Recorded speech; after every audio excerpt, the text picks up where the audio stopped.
दोस्तों, आज हम सुनेंगे माता सीता की नित्य-नेम की कथा। कहते हैं कि इस कहानी को अगर रोजाना नित्य-नेम से सुना जाए, तो घर में अन्न-धन की कोई कमी नहीं रहती। तो चलिए शुरू करते हैं माता सीता की नित्य-नेम की कहानी। यह कहानी सीता माता कहती थीं और श्री राम इसे सुना करते थे।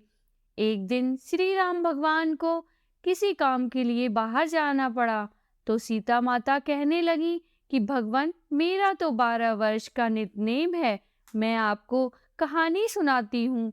अब अगर आप बाहर जाएंगे तो मैं अपनी कहानी किसे सुनाऊंगी?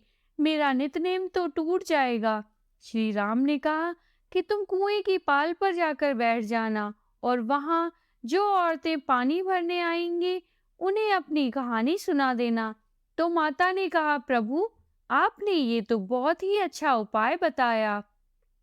यह कहकर अगले दिन प्रभु श्री राम बाहर चले गए और माता सीता कुएं की पाल पर जाकर बैठ जाती हैं। थोड़ी देर बाद वहां पर एक स्त्री आई। उसने रेशम की जरी की साड़ी पहन रखी थी और सोने का घड़ा ले रखा था। सीता माता उसे देख कहती हैं, बहन, मेरा एक काम करोगी? तो वह बोली, बताओ क्या काम है? कर सकी तो जरूर करूंगी। तो माता बोली, बहन, मेरा 12 वर्षों का नित्य-नेम है कि मैं कहानी कहती हूँ, तुम मेरी कहानी सुन लो। पर वह स्त्री बोली कि मैं तुम्हारी नित्य-नेम की कहानी सुनूंगी तो मुझे घर जाने में देर हो जाएगी और मेरी सास मुझसे लड़ेंगी, मैं कहानी नहीं सुन सकती। उसने कहानी नहीं सुनी और घर चली गई। तो रास्ते में उस औरत ने अपनी साड़ी की तरफ देखा, तो उसकी साड़ी बहुत जगह से फटी हुई थी और सोने का घड़ा मिट्टी के घड़े में बदल गया। ये देखकर वो डर गई और जल्दी से घर गई। घर पहुंचते ही सास ने देखा तो पूछा, ये किसका दोष अपने सर पर लेकर आई है?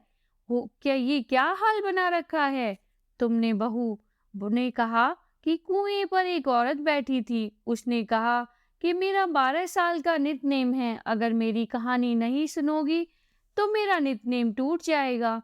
पर मैंने कहानी नहीं सुनी। मुझे लगता है कि उसी का यह फल मुझे मिला है और मैंने कुछ नहीं किया। बहू की बात सुनकर उसी समय उसकी सास साड़ी और घड़ा लेकर कुएं की पाल पर गई, तो माता सीता वहीं पर बैठी थी। माता सीता ने कहा कि बहन, आप मेरी कहानी सुन लीजिए। अगर आप मेरी कहानी नहीं सुनेंगी तो मेरे 12 साल का नित्य-नेम टूट जाएगा। सास बोली, एक बार छोड़, मैं तो 4 बार कहानी सुनूंगी, तो सुनाइए कहानी। तो माता ने कहना शुरू किया, राम आए, लक्ष्मण आए, देश के पुजारी आए, नित्य नेम का नेम लाए। आओ राम, बैठो राम, तपी रसोई जियो राम। माखन मिश्री खाओ राम, दूध बताशा पियो राम। सूत के पलका मोठो राम, शाल दुशाला पोठो राम। शाल दुशाला ओढ़ो राम, जब बोलूं जब राम ही राम। राम सवारे सबके काम, खाली घर भंडार भरेंगे, सबका बेड़ा पार करेंगे। जय श्री राम, जय जय राम, जय जय राम। तो यह सुनकर सास बोली, बहन, कहानी तो बहुत अच्छी सुनाई है। कहानी सुनकर सास घर चली गई और उसकी साड़ी फिर से रेशम जरी की बन गई। मिट्टी का घड़ा फिर से सोने के घड़े में बदल गया। तो ये देखकर बहू बोली, सासू माँ, आपने ये सब कैसे किया? सास ने कहा, बहू, तू दोष लगा के आई थी और मैं अब दोष उतार कर आ रही हूँ। बहू ने फिर पूछा कि वह कुछ समझी नहीं, कुएं वाली स्त्री कौन है? सास बोली, वे सीता माता थी। वे पुराने से नया कर देती हैं, खाली घर में भंडार भर देती हैं, वह लक्ष्मी जी का वास घर में कर देती हैं, आदमी को जो भी इच्छा हो उसे पूरा कर देती हैं। बहू बोली कि सासू माँ, मैंने गलती कर दी कहानी ना सुनकर, अब तो मुझे भी नित्य-नेम की कहानी सुननी है। सासू माँ, मुझे भी कहानी सुनाओ। सास बोली, ठीक है, बैठो और तुम भी सुनो। सास ने कहानी शुरू की। राम आए, लक्ष्मण आए, देश के पुजारी आए, नित्य नेम का नेम लाए।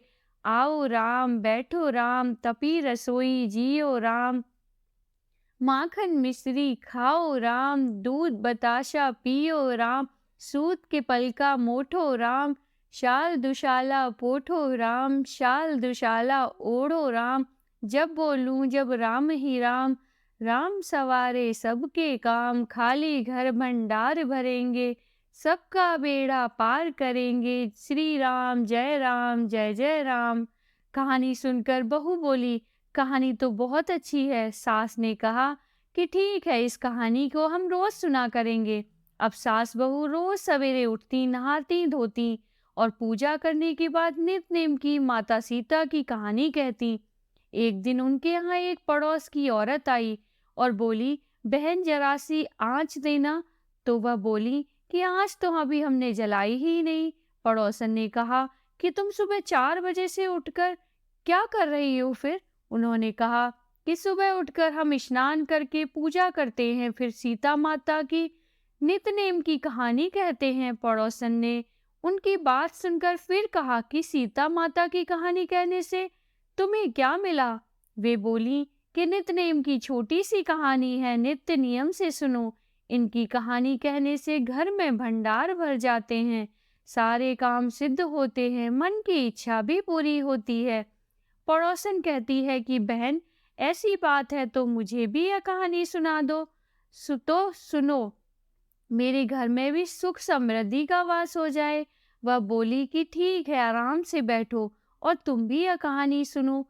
आए राम आए लक्ष्मण आए, देश के पुजारी आए, नित नेम का नेम लाए, आओ राम बैठो राम, तपी रसोई जियो राम, माखन मिश्री खाओ राम, दूध बताशा पियो राम, सूत के पलका मोठो राम, शाल दुशाला पोठो राम, शाल दुशाला ओढ़ो राम, जब बोलूं जब राम ही राम, राम सवारे सबके काम, खाली घर भंडार भरेंगे, सबका बेड़ा पार करेंगे, श्री राम जय जय राम।